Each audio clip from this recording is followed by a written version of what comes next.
Welcome, everyone, to another session of Your Desk University. As we talked about last week, architects are changing how they work. They're connecting with the internet, external data sources, and functions that exist outside of their own walls. We are moving to the web. Architects, engineers, designers of all kinds in the AEC industry. Each speaker is going to be asked a 30-second tip really early on, a more advanced crowd in the AEC industry. Today, and Andrea, who is with me here, welcome, Andrea.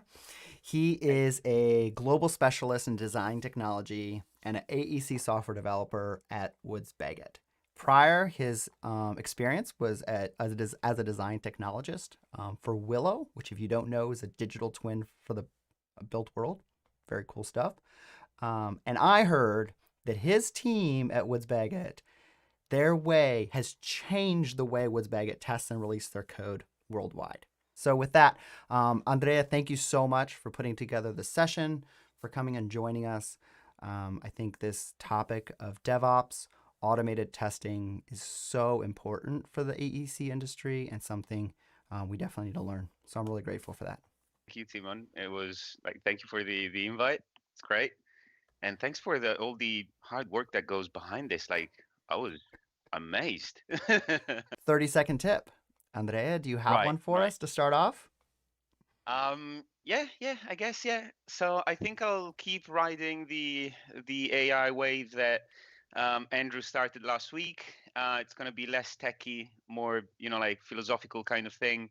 I guess with all this AI, like ChatGPT and GitHub Copilot and whatever it is, always try to learn the basics of what you're trying to do, because Mm. otherwise AI will just behave as a random text generator. So you need to know what you're doing. I would say Okay. this. That'll be a tip, is to know what you're doing. And I will say that as I was thinking about this topic, which, by the way, everyone, you are in for a total treat today. Um, this is Hopefully.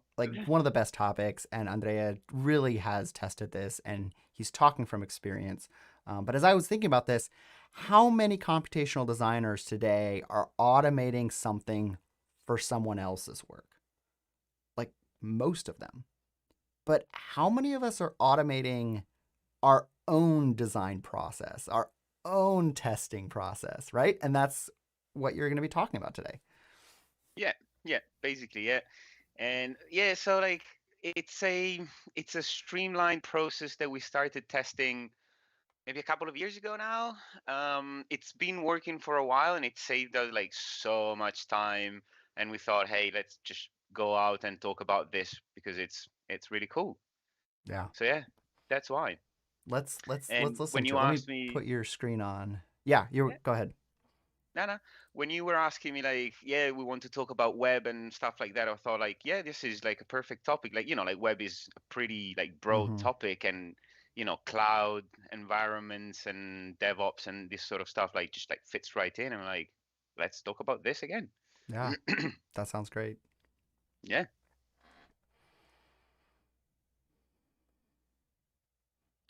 I'll you tell me when you want me Yeah. to do something. What do you have for us? Okay, cool. So yeah, Steven was saying, my name is Andrea. I work at Woods Bagot, and there I manage the automation side of things for the company globally, from the global design technology team. And today we're going to talk about this process that we employ for, you know, um, not just writing the plugins that you deploy internally, but also thinking of how do you get to the point where people are actually using it. So between your code and people using it, there is this ocean in the middle. So this is the space that we're going to tackle today. So just briefly, we're going to start talking about why is this important, and why you should keep listening for the next, I don't know, 15, 20 minutes, something like that. We're going to talk in general about what DevOps is and what CI/CD is. Just going to go there in just a moment. We're going to really run through an example of a pipeline that we use internally at Woods Bagot, I'm just gonna go through it like pretty quickly, but this could be, um, like something that we can discuss later in the Q&A session, and then key takeaways, just like before you go home. Well, probably you're already at home, but anyway. Um, so let's get into this. So why are we talking about this, and why is this important? So there are two types of developers. One is like there are those who at least saw one of these scenarios that you see here in the slides, and there are those who lie. So we've done this, we've all done this, I've done this, I've seen it like so many times. But the two main questions that we asked ourselves, and you should ask yourself right now, is how long does it take to release a new tool? So, like you're there in your room, like writing code, and it's all cool and Mr. Robot, but like how long does it take for you, like from like when you finish writing the code to when like people in your company are actually using it? And how do you ensure quality? I've seen a ton of scenarios. You can send files like DLL, like library files, to people on Teams or on Slack and tell them like where to copy them. Very, very dangerous and very risky, and like the chances of the tool not working very high. You can keep the tool for yourself, and like you'll be the only one using it. Very, very uncomfortable solution, because then every time like someone needs to do something, they will ask you, and you will like sort of like spend time running a tool instead of like developing new stuff. You could copy files in a server location. This is probably like the least dodgy of the solutions, but still not great. Or you can like package up and deploy like on a deployment system like Microsoft SCCM and things like that. It sounds professional. It's really painful, because every time that you have to like release a new fix, a new feature, something like that, you have to go back, repackage it up, re-upload, retell everyone, hey, go to to this package and download and install and all that. So not great. And also, how do you ensure the quality? Because like writing code is basically writing new bugs every time. So like there's no chance like your code is perfect. It's just like how it works. It's not like a matter of like But what experience if I or being copy it good. from ChatGPT? Isn't that going to be perfect? Again, that's why you gotta like always understand the basics, because like ChatGPT gives you so many wrong hints. Yeah. Like sometimes you ask it like write write something that does, I don't know, like deletes all the walls, and you end up deleting your C drive. So be careful. Like if you don't know what you're doing, ChatGPT is dangerous. That's But a really good example. I like it. yeah. So like to ensure the quality of your code, you could, like most of the times what you do is like you have that very experienced Revit guy in the company that is really good at breaking things, and you send him the files, like like the guy installs them, and then like he or she says, like, oh, can we change this, or like this thing didn't work as expected. But as you surely know, like experienced Revit people are very much in demand and very, very busy. So this will take time. Um, Ideal would be to get a mix of people with different experiences and different, like maybe from different like projects or disciplines. Again, Hmm. this makes it exponential, the weight. Or you could go rogue and like not test anything and just go in and try it.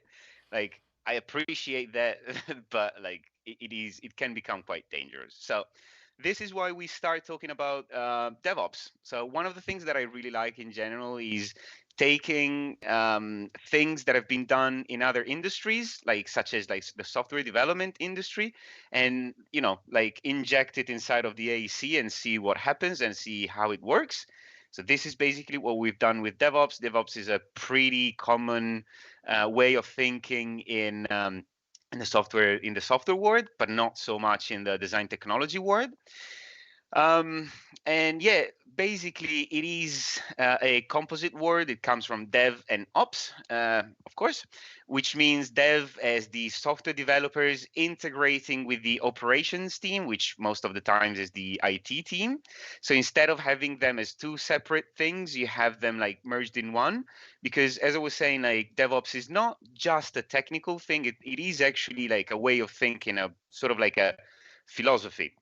And it is all about breaking the silos between the teams and like getting teams, like cooperating and collaborating together, like in a more efficient and also like more fulfilling way, empowering the developers to deploy like directly to the users and like get feedback directly from them and collaborating with them, which like speeds up the time of like development and like getting good tools out like incredibly.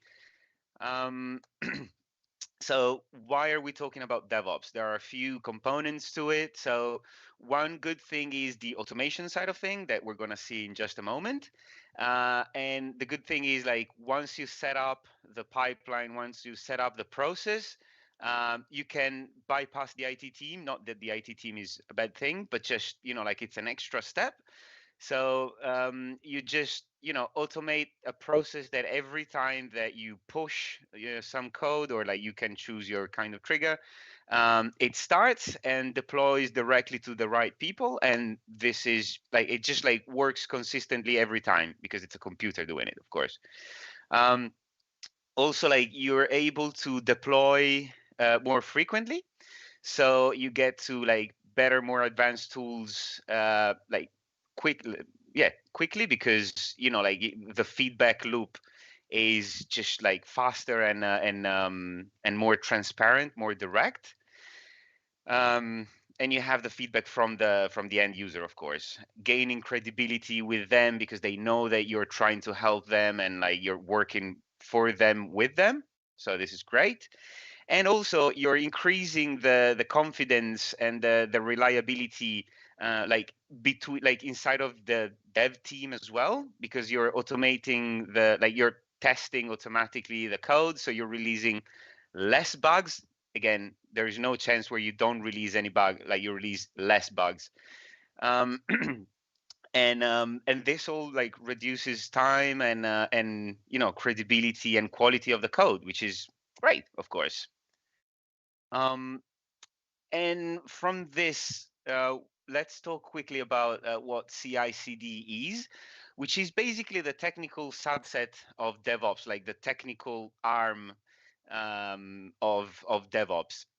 And CI/CD stands for continuous integration and continuous delivery, or the deployment, depending. We'll just like see it now. Continuous integration is the process where like the developers merge the code in an online like central repository. This is basically what it means. But this process of merging smaller code changes to this like online cloud repo, think of GitHub, Hmm. Bitbucket, whatever you prefer, um, is the thing that triggers the pipeline that we're just like mentioning a minute ago. So this automatically builds and tests and signs and versions and like does a lot of things to this code. In this way, this is where you find those bugs quicker because you're testing the code with unit testing. So you know exactly like if the code doesn't work because it's not passing some of the tests, like the code is not going to be released, Hmm. which is an awesome saver in my experience. It saves you so many times. Um, and this is like really what it improves the quality and the reliability of the code and reduces the release time, because this process is automated, is fast, and it's like extremely reliable. And this is Hmm. continuous integration. On the other side of the slash, you have continuous delivery, which is basically the deployment system that you employ to, actually get your users to get the code. So you have the developer pushing the code, something happening in the middle, and then the release of the code to your users' machines or whatever they're using.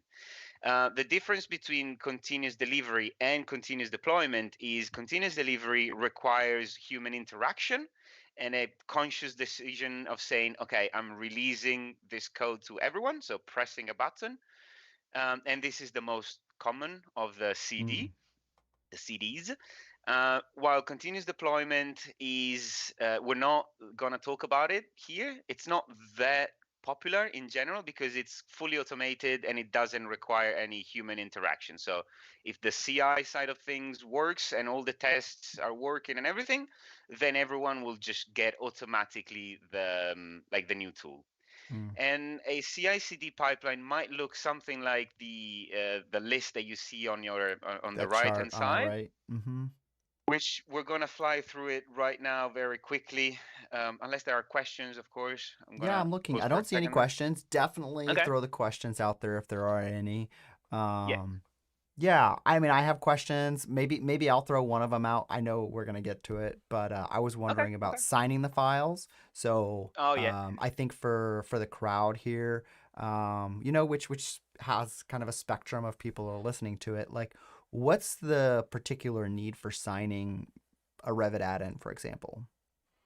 We're gonna get to that Get to in that. just a Okay. moment. Actually, Why don't I'll we wait for just the slide, just yeah, because there are images, not because perfect, of any perfect. No, specific that's great. reason. Okay, I'll jump into the pipeline. Again, I'm gonna go through it very quickly. I'm not gonna go into the details just because conscious of time. And so like we'll keep a little bit more time for Q&A at the end, and we can go back to the pipeline slides. Yeah. Yeah, sounds great. Cool. So the very first thing that you would do is setting up the pipeline. We are using Azure DevOps for this, just because I guess of reasons. I wouldn't be able to say why exactly, but you can use AWS. You can use any sort of DevOps providers that you see out in the cloud. So like anything would work. Uh, but like the good thing with Azure, and probably AWS works the same way, but basically all you have to do is set up a YAML file with some like settings of like which solution to use, which computers to use, and all that sort of stuff. And YAML is just like a very simple like markup language where you say basically like set up this, do this, do this, do this, do this, and like it just like gets to the Mm-hmm, end, and mm-hmm. that's like easy, very easy. You just like follow the instructions and you'll get there. Then you have, like when you're writing, like for example, like C# Revit plugins, there are always like external packages. Um, so you just install them with NuGet, and because you're not doing this locally with like right clicking the solution and saying build solution, you have to get the cloud, like the DevOps pipeline to do it. You just tell it to do it basically. And then the building starts. Oh, sorry. And you can both use like external and internal NuGets for this, which is like extremely useful. Then like building the solution is very easy. Like most of the the setup is done with a CS proj file. If you're familiar with C# plugins, you know what a CS proj file is. So it just like follows what it's in there. One quick tip that I'll give you for this is like with the Revit APIs, like when you start writing a plugin, you have to reference the Revit APIs, of course. And to do this, you have to go like to the Revit installation folder and find Revit UI.dll and all that sort of things. Of course, like when you do it on the cloud, like Azure doesn't know what those files are and like where to find them on your computer because we're not on your computer anymore. Mm-hmm. So for that, we use external NuGet packages, which like if you go to the NuGet package manager, you just like search for Revit API, you'll find like plenty of those, and they're all the same. Like it's basically like what Autodesk released. So, but in that way, your pipeline is going to be able to, like grab the APIs and build Mm-hmm. the solution. Yeah. From this, you can version the plugin, which is like assigning a version so that like that version 1.1 comes after version 1.0. Very simple. And there are automated ways of doing this. Like this is semantic versioning. Again, we can get back to it, but like basically you're assigning a number to the DLLs that you're building so that you know what comes first and after. This is what you were asking for, which is like, why are we signing the code? Which is a very good question. Basically, you're doing it to avoid that pop-up that you see there in the slide. So, like when you create a plugin and you install it on your machine and you haven't signed it, you didn't like assign a certificate to it and everything, you get that annoying Has anyone pop-up seen this? saying, We've all seen this, right? That pop up. never seen this before. No, definitely not. Saying like, should I trust this? Well, like the real answer would be no, you shouldn't trust Mm. this. But for in this case, yeah, let's pretend we can trust the plugins that we write. And so like if you get a certificate, I'm not entirely sure on like how you get those certificates. The IT team does it for us. But once you assign the certificate, Revit knows that that code is safe to use, and it will just like load it without asking you that. There are different ways of signing a certificate through a pipeline. They're all like quite easy, but not entirely. But there's like plenty of documentation outside. But you can basically either like store the certificate in the pipeline, or like a way that we find like a lot more reliable and also a lot more secure is doing it from through like Azure Key Vault. So like Mm-hmm. Azure like gives you this like other service called Key Vault, where you can store like secrets and certificates and Mm-hmm. passwords and whatever it is. And with like a key, you get access to this Key Vault thing, and you can get your certificate back and get it applied to the code that you're building. And this is why we're signing our pipelines. And this is the best part. This is the gem in the presentation and the real time saver. So like This testing. is it. Someone I'll mark this time frame, Yeah. and after it gets posted, put it in the comments so that we can come back to this moment. Take screenshots, print it, put it like print it above your bed and something like that. This is like such a good thing to do, and Mm. like it saves you so much time and hurdles as well. So this is testing. So I'll just call it testing because it's not really unit testing, because you're using Revit for it. But it's more similar to integration testing. It's sort of like something in between. I'm not gonna go super deep into the testing philosophy, because it is a whole universe. Like there is so much to it. There are so like many.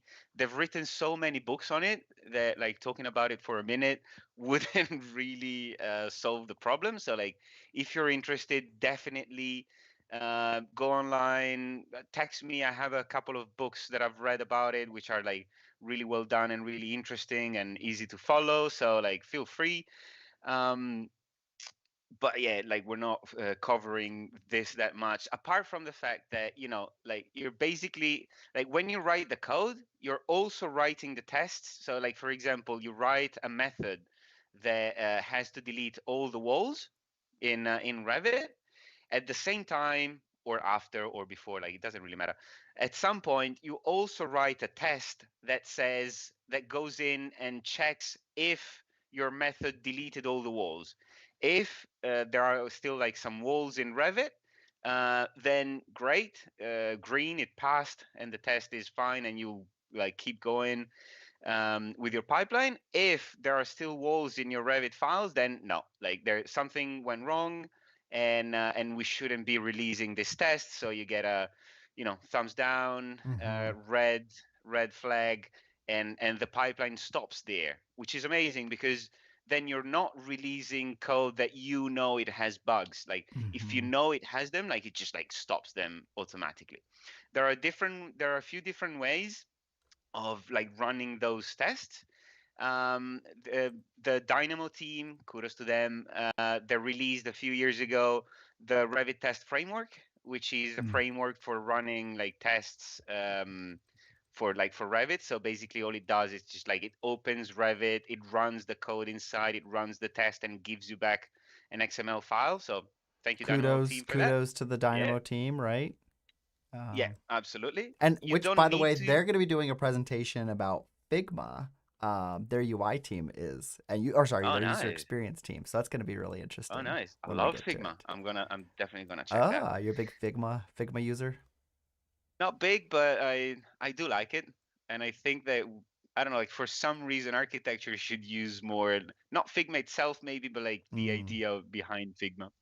Anyway, yeah, you don't need to use that. There are a few different options. There, like the Speckle team as well released a testing framework, but they released it after I was working on this, so like didn't really get a chance to use it. But again, like kudos to the Speckle guys that are gonna be in the team in one of the presentations as well. So check that one too. The way to like run the test, you need to have a Windows virtual machine on Azure or whenever wherever you want, so that you can install Revit. So this is an important thing. Like you cannot do with like are they called like Microsoft provided virtual machines, like those machines that they're created and Mm, destroyed like after the mm-hmm. tests, because in that way you wouldn't have the chance to install Revit. So you need a persistent Windows virtual machine where you can install Revit. But that's it. So it runs the tests, and like if all green, good. Like we go to the next step. If red, if even like one test is red, then it stops and it tells you, and you can just like go back and fix your code. How good is that? That's yeah. So, but let's And pretend does now that like have it's all add-ins green. on it? Like, what does that installation look like that lives on your virtual machine? Which installation? The virtual machine. It's just like a normal like the Windows virtual machine where you install Revit. Mm-hmm. Sorry, you install Revit and you install the Revit test framework as well, because otherwise Mm-hmm. it wouldn't work. But then it's the Revit test framework that it's actually pretty cool. Like sometimes when I'm not too busy, I like to go into that virtual machine, and like when you like kick the pipeline off, it just like at some point you see like in the virtual machine like Revit pops up like by itself, and it just like starts like you actually see it doing stuff, Mm-hmm. and then it just like it stops Revit and it keeps going. And it's quite fascinating. Mm-hmm. But yeah, well, like I don't think you would need to install add-ins like external add-ins, because I don't know, like your code doesn't usually employ other add-ins as well. Or maybe if Mm-hmm. it does, I'm not sure, but I don't really see how it would do that. Um, but yeah, like apart from Revit and Revit test framework, you But you're don't not need putting much add-ins else. on there, so like, yeah. How do you test conflicts with other add-ins? Like, I know you're not interacting with other add-ins, but is that That's testing come at a later time? that's outside of the like unit testing sort of scope. That's more like integration and Mm-hmm. user kind of testing. Okay. And you Again, do like that unit differently. testing is yeah. That's when like even if all the tests are green and it goes to the end, like we were saying, it gets to the point where everything is ready and it's waiting for someone to press a button to Mm-hmm. deploy. That's exactly it. So like that someone is supposed to be like a Revit user, or someone that like can just go in and check things that you don't usually check with unit Mm-hmm. testing. Mm-hmm. So for example, I don't know, like UI and UX, conflicts with other plugins and all that sort of stuff. That's not really the scope of unit testing. Yeah. Unit testing, you're really testing the methods or the Mm-hmm. classes. So Mm-hmm. like every class will have methods, and all those will have tests. Yeah. So like integration with other things, it's outside of your code, outside of your methods, outside of your classes. So it's not in the scope. Does it make sense? Yeah, definitely. Thank you. Yeah. Okay. Cool. Um, so yeah, let's pretend that all the tests are green. So we'll keep going with our pipeline. Very last step, deployment. So like we're giving a lot of kudos now. For the deployment, we're using PyRevit, which is this awesome platform developed by Esan and like a bunch of other people as well. It's pretty awesome, and we use it for our internal like Wombat toolbar. um, the really good thing about PyRevit, like among other really good things, is that it's based on Git. So, like, really, what a PyRevit plugin is, it's just like a repository. It could be anywhere, it could be local, but it can also be on the cloud. Again, GitHub, Bitbucket, GitLab, whatever you're using. Um, and so what happens is like with just like a bunch of Git commands, Like the last task in the pipeline would be basically a PowerShell task, and you're saying, take this, these libraries and this Mm-hmm. code that you built, and push it to this branch in this PyRevit repository. It's not the PyRevit repository, it's like a PyRevit based repository. Mm-hmm. It's your own repository. Push it there, and then everything happens for you automatically, because what happens with PyRevit is when you change some code, you push it to the remote repository, the online one, Mm-hmm. and then everyone else that installed PyRevit and Wombat in this example with it, every time they start Revit, Mm-hmm. PyRevit will just like look into the remote repository, pull, like bring down whatever new code there is, build it there, and it just works. So this is really amazing. They like users, like the architects, let's say, they don't even need to know what's going on. Like they just like every time they start Revit, they have an updated version of Wombat, which is quite awesome. So that's interesting So because again, you're talking a little bit now about how you actually roll out your code, right? How you deploy it. And yeah, I think you kind of hit this at the very beginning, but PyRevit's kind of developed and deployed in many ways in different offices, a network location, yeah, putting it on a OneDrive that gets shared across.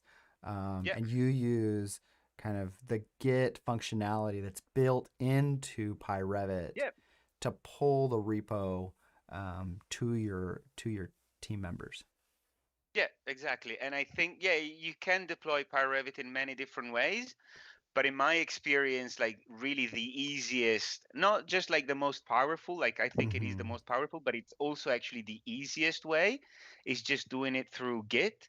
Just because, you would be pushing your code to a repository anyway. If you're not pushing your code to a repository, that's a problem. That is a problem. Like you that guys are that like if at you're a especially very if you're big risk. developing with more than one person and you're not using Git, that's Yeah, difficult. yeah. Even if you're like by yourself, like the risk of, like frying your hard drive and losing everything you've done, like I'm not sure if you're okay with that. That's true. I wouldn't be. So Mm-hmm. with like in general, like use repositories, they're very useful and they're pretty easy to use as well. Like they're very well documented. And the good thing with Pyrevit is you can use both public and private repositories. Like you don't like Wombat, for example, because it's very like specifically tailored Mm-hmm. for Mm-hmm. how we do things. It's not one of the like public packages like the Grasshopper one or the Dynamo one. This is just like private code, and it works with that and as well. Like you just give it the credentials that it needs, and it just works with private as well. So Mm-hmm. you don't need to like publicly release your code. Yeah. So do you give it like this might be yeah. Do you give it the admin like an admin credentials or something that can then pull it, or does each user I have credentials that it's able to pull, or how does it get to the maybe this is again too much detail, I but how does it get to that individual computer if they don't, for example, have a GitHub or a so GitLab or whatever Git ecosystem no, you okay, use that is account? a very good question actually. So no, you don't need to. So your users don't need to have a, I don't know, like a GitHub Mm. account. Mm-hmm. That would be like in my opinion, that would be like really too much to ask to architects. Like Oh, they would be 100%, confused, 100%. Yeah, no, this is all and happening behind the scenes. yeah, Yeah. and I don't think you're using admin credentials, because that's not really how we like doing things. So I assume, but I can't remember exactly how it works because we've done this Mhm. like many years ago. But basically, how it works is like PyRevit has sort of like config files Mhm. where you set up things, and like you set up the like access to the repository as well. Mhm. And then like when everyone, like we install Wombat in everyone's machine with a deployment system like Mhm. Software Center, Mhm. for example, from Microsoft. In like when you package it up, you can package it up with a I think it's a PowerShell script Mm-hmm. that does all the settings and creates the config file, and it passes all the Mm-hmm. credentials that it Yeah. needs. So that's how it works. There's But like, probably an SHA key or something inside of there that gets it, passed. it And one of the must, people in the I chat think, mentioned that they have a separate GitHub account that they use for pulling like their local PyRevit branch or local PyRevit toolbar. yeah, yeah. Yeah, probably like SSH could be. I can't remember exactly, but no, you Mm-hmm. don't need to use admin credentials, I think. Yeah. And this is basically how the like what the pipeline is. Like start from setting up, going through, like versioning and installing NuGet and all that sort of stuff. Testing.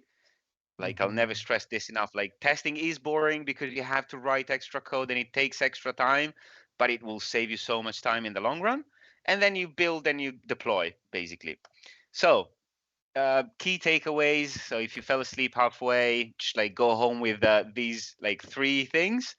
So with DevOps and like CI/CD and all that, you're really establishing a better process. So like it's a standardized process that saves you time, reduces bugs, which goes back to saving time, of course. And because you're saving time, you're saving money to your company, and your company will be happy and grateful for that.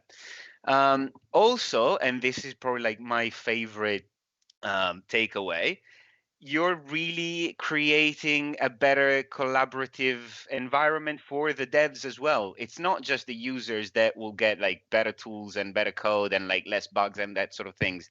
Like the dev team will work a lot better with themselves.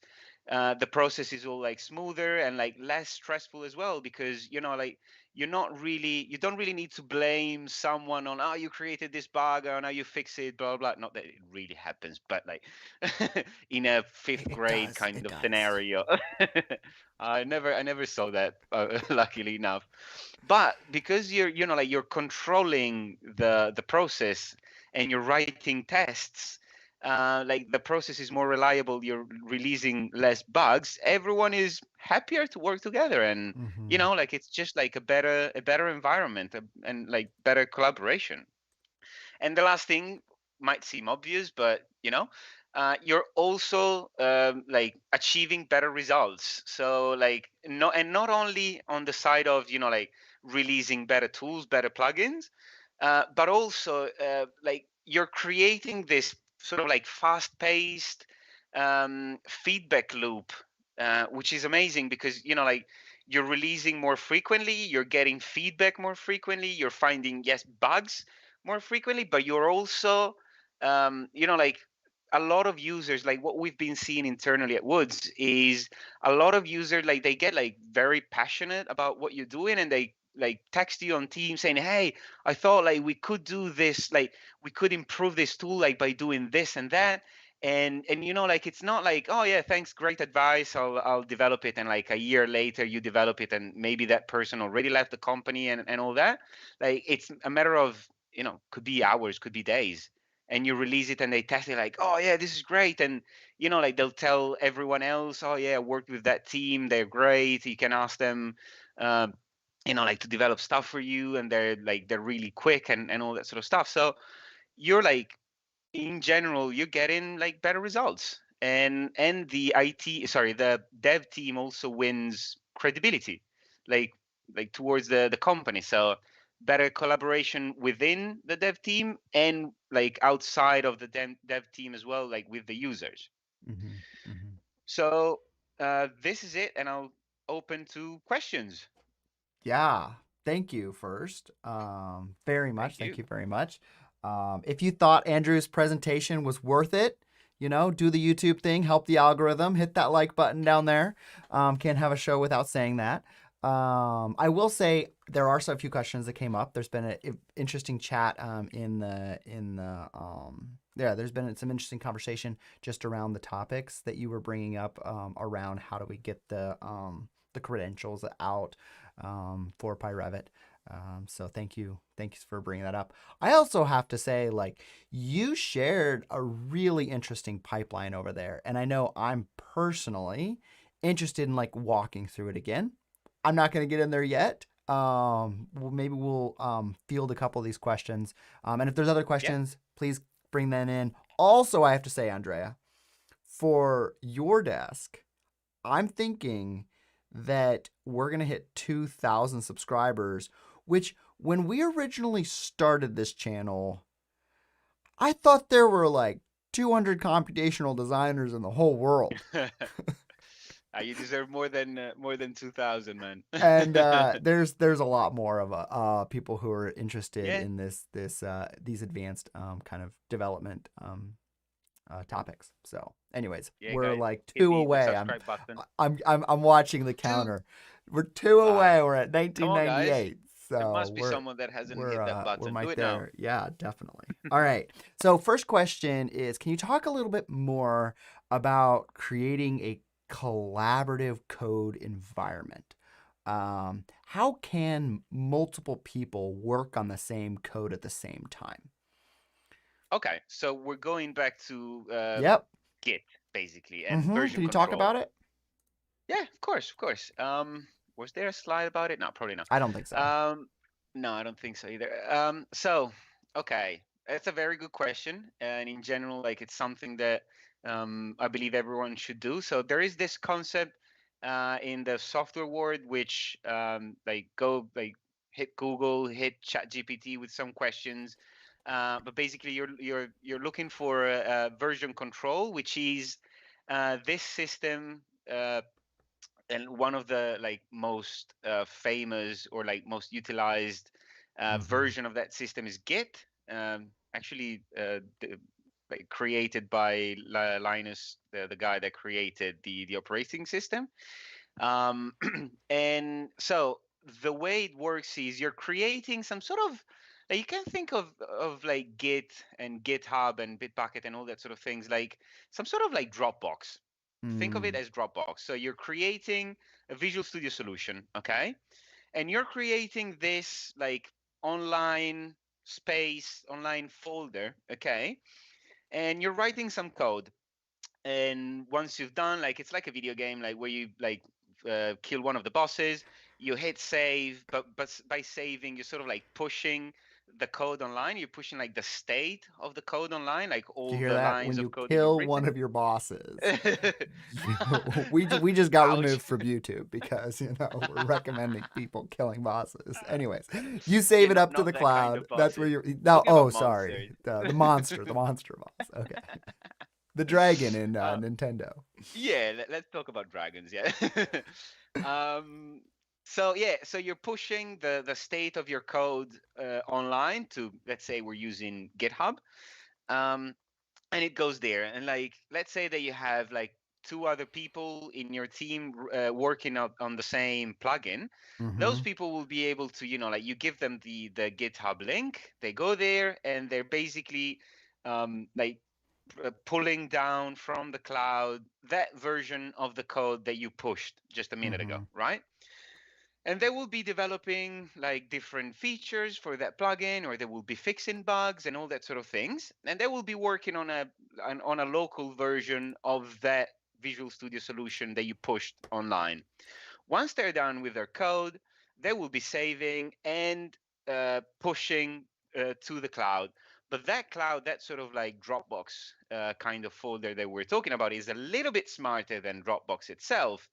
And what it does is it takes the three versions of the code that exist and it merges them, right? And to do that, um, basically it checks like what changes have you done, what Mm-hmm. changes like dev 2 have done, what changes dev 3 have done, and just like goes in, tries to merge, and if everything works fine, then it creates like one like full version of the plugin. If there are conflicts, so for example, you both change the same line of code with two different ways, it will tell you, look, I've found this conflict here. Do you want to fix it? How do you want to fix it? Like, which version of the code should I keep? And Mm-hmm. this is how it Mm-hmm. works. And like Git does everything, like does all this for you. All that you have to do is just like push online, and of course like fix conflicts if Mm-hmm. you have conflicts. Um, and then like it will keep a history, some sort of like ledger, let's say, of the code that you wrote. So for example, like you pushed once, two times, three, four, five, six, seven, eight, ninth time something breaks. You Mm-hmm. created like a very very nasty bug that, I don't know, like kills Revit every time, and all that Mm-hmm. sort of stuff. You're like, oh. So what you do is, because you have this full ledger of like code versions, you can go back to a version that Mm-hmm. you know was working. It's Um, it's really powerful, and yeah, guys, do it. I promise You, we will do an entire session about Git, yeah, yeah. because it's so powerful, it's so useful. Um, And yeah, it's also quite easy and straightforward. Like once you understand how it works, you get confident like very, very quickly. There is no, like very abstract concept to it. It's just like and it's you might pretty not simple. understand everything about it behind the scenes. Like you No, probably don't understand everything about how Revit no. synchronizes to BIM 360 behind the scenes, but you will be able to use it pretty well, with a little bit. So definitely, then there's a lot of things about Git out on the internet. Definitely check it out. We are being fielded with questions, so I'm gonna throw a couple more of these out you. How many people Yeah.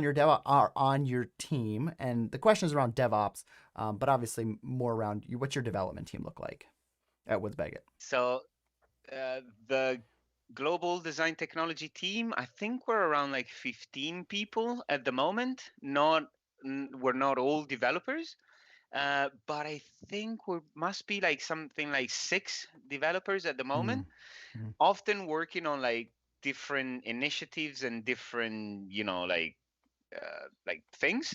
mm-hmm. But also like, especially thanks to this kind of environment, it's also very easy to, like jump into something and help someone doing this. Sorry, like And doing not what like they need to do. worry And that you're gonna break the entire ecosystem because you wrote yeah, one function. yeah. So I would say, yeah, six developers, Mm-hmm. I think, Mm-hmm. Yeah. something like that. So I have a question, that you might have to pull something up, or you also may not be able to share. But are you able to share one of these tests and what it looks like that tests a PyRevit, like a PyRevit function? I don't know if you're able to pull that up. While that goes, I'm gonna just look at the other questions here. Um, I don't have the tests right now, but I can tell you how tests work in general. yeah, Like, let's talk to um, to the group about that. there are a few different like frameworks for testing, and unit, XUnit, blah blah. Mm-hmm. And always the way it works is like you have the method that you want to test, and then you have 3 steps. Then now I'm trying to remember correctly. Don't take me on that like too much. Like again, it's a whole universe. So go in and research and understand what you're doing, and then once you understood the basics, ask ChatGPT to write the test for you. But basically, what you're doing is, first thing is, I think, assert. Asserting, So yeah. basically, you're saying this should be the result. Then you're running the test, and then you're comparing the values. These are I can't remember like they have actual Mm-hmm. names, those 3 steps, but this is what they do. So like define what the result should be, run the test, and check if the result is correct. And all the tests look like this. Like tests in general should be no longer than 20 lines, let's say, Mm-hmm. because all you're doing is that like define the value that you should get at the end, run the test, and like, sorry, run the method. And by that I actually mean like dot my method parentheses, all you gotta do. And then you do, maybe last one is assert. I can't remember the names, I'm terrible with names. But basically It's all you're right. Just saying, get the general yeah, gist out there. check this result, is it the same as the first value that you said? Yes, perfect. Mm-hmm. And Mm-hmm. again, like tests are like really really simple things. Maybe I can grab a screenshot later. Yeah, I maybe don't have share it it on right now, but Discord. yeah, Which, by the yeah, way, we used to be on Slack. Now we're on Discord. We can discuss and debate that all along. But jump in there. That's a great way to connect with Andrea after this and other people. I'm yeah. gonna ask some of the questions if we don't Hit get me to up. all of them. Definitely, he is Yeah, on yeah. there. I saw you messaging in there earlier. Yeah. I'm on there. Um, Like, just like hit me up. I'm very happy to answer anything. all right, so let's see here. Yeah, people are saying, they'd love to test your Wombat extension. I'm not even going to ask that if that's available because a lot of people develop these internal extensions and they're really like designed for internal use. But kudos to that.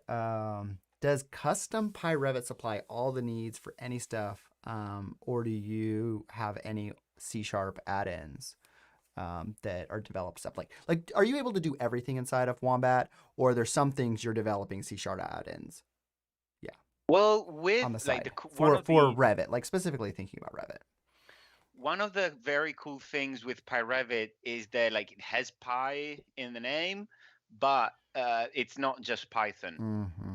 You can write, so like the way PyRevit works is you can write like a script.py script where like you do stuff in Python, but you can also create script.cs files and Mm-hmm. you write the same thing in C sharp. But Mm-hmm. most powerfully, and this is what we do here, and I probably should have said that at the beginning, you can also use DLLs in PyRevit. So with Mm-hmm. PyRevit, when you create a tool, and like in PyRevit, tabs and panels and buttons and all that, they're all like basically folders. Now, without basically, there actually are folders with like specific names and specific, naming basically. Um, and inside you can have, I think it's a YAML file that will reference a DLL file that is inside of the PyRevit package. Mm-hmm. And in that DLL file, like you just like write the name of the method that you want to call from that library file, and it just works. So Mm-hmm. like this is how we do things here. So for example, we might have a tool that automatically creates Revit files. uh, that of course is a pretty complex tools, or like maybe we have something that creates a dockable panel in Revit. That is of course like something pretty hard to do with PyRevit itself. Also because like like registering dockable panels, for example, it's something that needs to happen while Revit is starting, so like before PyRevit is loaded. But to do that, well, not before PyRevit is loaded, but anyway, um, like more complex things than just like selecting a bunch of pipes, for example. Mm-hmm. You can do all that like externally with Visual Studio. Also, it gives you the opportunity to use like external 3D three third party NuGet packages if you have to do, I don't know, like machine learning or whatever you're Mm-hmm. trying to Mm-hmm. do. Mm-hmm. um, Build everything in this solution. When you push the solution, this pipeline kicks in, creates the file, saves it. If you see here, you're telling it the path where to, like push. I don't know if you can see my Yeah, mouse let actually. me there it is. Yep, it's on there. Okay, so if you see this Oh, here, part here, let you me zoom that basically, in. I can zoom that in for people. Just one yeah, second. There we go. yeah. So you're telling like where to push the DLLs that you're building. um, and it just, and then like with the YAML file inside of the button folder, you're referencing those DLLs and you're just like using them. So like it is like PyRevit is seriously powerful because yes, you can create very simple scripts, but you can go like as complex as you'd like, creating DLLs using external packages and whatever, and then just reference them. And this Mm-hmm. is how you use this pipeline. You just like push to a folder in PyRevit, and then you reference that. I As have easy to as that. say, we roll Revit out by putting things on OneDrive and then having people also access the same locked Hmm. OneDrive folder, which has worked fairly well. But we have the problem sometimes that DLLs get locked and such. Ah, yeah, I'm really curious. I'm really interested in experimenting with this pipeline approach yeah. that, Because or in the this way, specifically the repo a part of the pipeline approach. yeah, because if you do it this way, you don't get like locked DLLs, because No, it's only DLLs theirs. usually lock. They usually lock when you send them over. Hmm. Yeah. So like with this, it never happened to us at least to have a locked DLL. Yeah, that's really interesting. And also it's a Let's. lot simpler than OneDrive. Mm. a lot. I don't know. OneDrive's pretty simple with the way we've set it up. But anyways, that's a different conversation. Let's see here. How big is a lot of other questions about your Revit, and feel free to throw a few more in there. We've got a few more minutes. Yeah, I love these types of Q&A, everyone. Like it's really me too. helpful to. I mean, it's interesting for us. It's interesting for others. So keep posting them. Let's see here. And do you know how many tools or how many lines of code you have? And if not, can you make a guess in your All right. Revit? So how many tools we have in Revit? Right now, we're a pretty solid point. I think we have between 20 and 30 buttons, but sometimes buttons are just, like triggers for something like very, very big. So for example, like one good example is the plugin that I was saying before, like where you automatically create Revit files with like all the smarts built into that. It is one button. It might be a few thousand lines of code. It's a pretty complex thing. Like the solution in Visual Studio is like a lot of different classes, a lot of lines of code, like Mm. a few thousand. So, and that is just one. And probably a few windows and user interfaces that people are Yeah, kind of navigating through. yeah, as well. So yeah, I think number of buttons must be like around 30 right now, something like that. But lines of code, no, I do I love don't that think I'm able question, to right? The guess. number is like, well, we have one that like find and replaces this word, and we have one that find and replaces this word, and we have one that find and replaces this word. Or you have ones that like import and export the entire model. Like I'm a structural engineer, so do full structural analysis on like that could be one tool, and so that's always a hard thing. But I think lines of code. Yeah. Do you have any idea how big your entire repo is? For Pyrevit, no. Well, I will say we counted ours, and it's way too inefficient. So I'm publicly admitting this. I know 40,000 lines, but that includes comments and everything. And I think honestly, it could probably be slimmed down to like 20 to 25,000 if we were to I like have to reuse functions a lot better, probably even less. Um, I have to check. but Like now I'm actually I'm genuinely you curious really and I'm should. going There's to check actually it. tools in Visual Studio that will count your like Eh, count lines but we have in a multiple we workspace. have multiple Visual Studio solutions, so like it's really hard to count actually. Mm. And also like lines of code is not really a parameter that you should like worry that much Or because you really yeah, you shouldn't could have brag like about having 40,000, probably. exactly. Like there's no real like threshold for like less than this and more than this is good or bad. So No, no, no, no. I would say that like less is good actually more. nah not necessarily. It's just like really about like code architecture, I would say. Mm, mm, yeah. Um, so as far as like languages and spaces that you code in or that your team codes in, we talked about PyRevit, which obviously includes work with Revit. You talked about kind of working with other spaces. I imagine Dynamo, Rhino Inside, or Grasshopper and Rhino are probably all in that kind of ecosystem. Mhm. Can you talk maybe a little bit more about the breadth of the Woods Bagot team or like spaces that you or your team kind of touches? Yeah, we have all sort of like computation experts, let's say. Mm-hmm. You have people that are really good with the Revit APIs, so like Python and C# plugins for Revit. Um, Pretty good like Dynamo people in the company globally because like I am part of the like design technology team globally, but like in every studio, and we have I don't know like how many like 17 studios around the world, something like that. In all of those studios we have like really good people with like someone that is really good at Dynamo, someone that is really good at Mm-hmm. Grasshopper and all that sort of stuff. So yeah, so we have Dynamo, we have Grasshopper expertise, Rhino inside. It's something that we really have fun using. But then we have like people that do, for example, like backend coding, like backend infrastructure architecture, call it whatever you want to call it. So, for example, like creating and managing databases and like GraphQL endpoints and all sort of like scripts.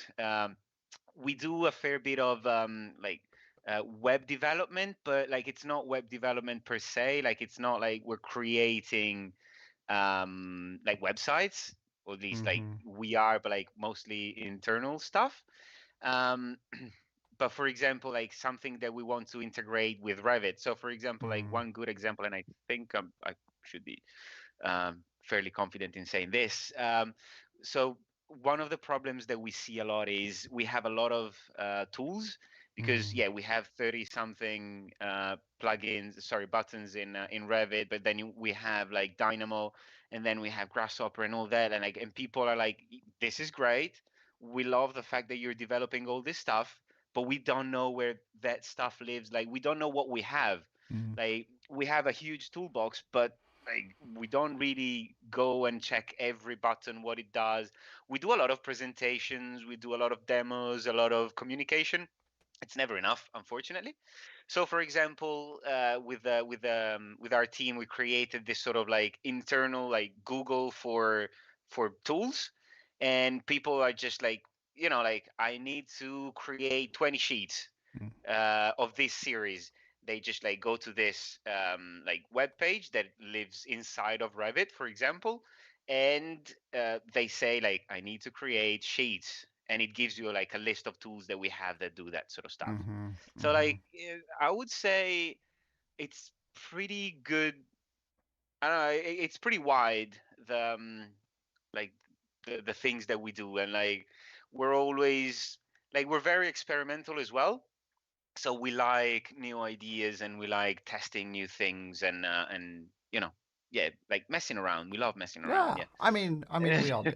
So Where's the fun? yeah, thank you so much, Andrea. Thank you everyone for being so engaged. Hang out Thank you. here. I'll be back with you in just a minute. But with that, everyone, thank you so much for participating.